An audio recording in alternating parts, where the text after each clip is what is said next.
C'est intéressant cette question des calendriers et des chocs à venir. Il y en a un à venir pour Manchester City dès Mhm. mercredi contre Aston Ouais, Villa. Et ça va nous permettre de mettre le doigt sur quelque chose que tu as commencé à évoquer tout à l'heure. C'est cette ouais, incapacité des Citizens à gagner contre les membres du top 5 actuel en Première Ligue. Aucune victoire en 6 rencontres cette saison. Donc 4 matchs ouais. nuls et 2 défaites contre les membres Et- du top 5. ouais. Euh, que- qu'est-ce que ça dit? Est-ce que quelque chose a changé à Manchester City dans ces matchs-là? Qu'est-ce que ça raconte? Ça raconte qu'on a un Manchester City qui, en effet, a des problèmes offensifs, en particulier contre ces équipes du haut de tableau. Ce qui signifie... Alors, tu peux peut-être voir justement dans le fait que, par exemple, Erling Haaland, il y a certainement au niveau de sa productivité, il y a un moins cette saison par rapport à la saison précédente, c'est évident. Euh, Ça montre aussi comment les autres ont su grimper en puissance, ont su monter en puissance.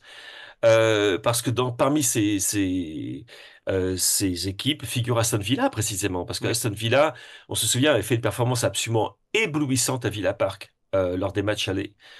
Et là, ils sont pas tout à fait aussi bien qu'ils l'étaient à l'automne dernier. Mais ce Manchester City, oui, n'est pas aussi flamboyant que celui du triplé. C'est pas un manque de motivation. J'ai entendu quelques personnes parler du fait qu'une fois que tu as tout gagné, peut-être que tu n'as pas tout à fait le même aiguillon.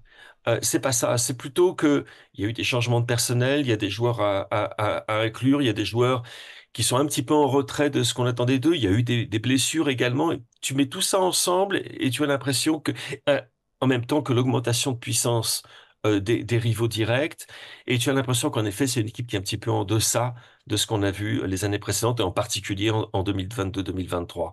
Donc c'est vrai, mais c'est une statistique parlante. Je veux dire, si jamais on parle de 6 matchs maintenant, ce n'est pas un hasard. Et quand tu connais les taux de réussite habituels de Manchester City contre les équipes justement du top 5 également, ça dénote. C'est pas du tout la même chose. Alors, écoute, je vais y réfléchir encore, parce qu'en fait, on n'a que des éléments on ne peut apporter des éléments de réponse, mais chaque match est différent des autres. Ce qu'on a vu hier, par exemple, c'est une équipe de Manchester City qui a eu de la peine contre un bloc bas très très bien organisé.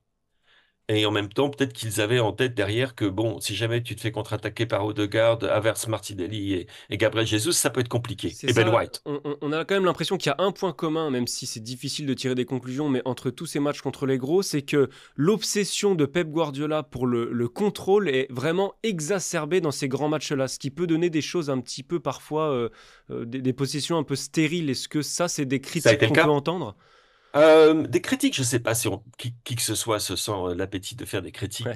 de Pep Guardiola après ce qu'il a accompli et ce qu'il a accompli avec Manchester City, mais c'est vrai que on voit un petit peu de cette possession stérile. Là, je crois que les stats pour le match contre Arsenal, c'était 72-28. Mais et dans ces conditions, normalement, à Manchester City, au top de sa forme, quand tu vois 72% de possession, tu te dis que ça a dû passer à un moment ou à un autre. Ça n'a pas été le cas. Et ils ont souvent été dans ce type de situation. Une différence était le match contre Liverpool, qui était un match complètement ébouriffant, Ouais. ouvert. Ça allait à 200 à l'heure d'un moment, comment dire, d'un bout du terrain à l'autre. Mais c'est parce que c'est l'opposition Liverpool, Manchester City. Mais pour les autres, ça a été davantage. On a du problème maintenant, en ce moment, contre des défenses mieux organisées. Et le fait est aussi que tu as des équipes qui ont appris à s'organiser contre les équipes de Pep Guardiola, qui savent les faire se détourner vers ce qui sont des impasses en l'occurrence, les forcer à jouer au handball, ce qui n'est pas nécessairement la volonté de Kevin De Bruyne et des autres.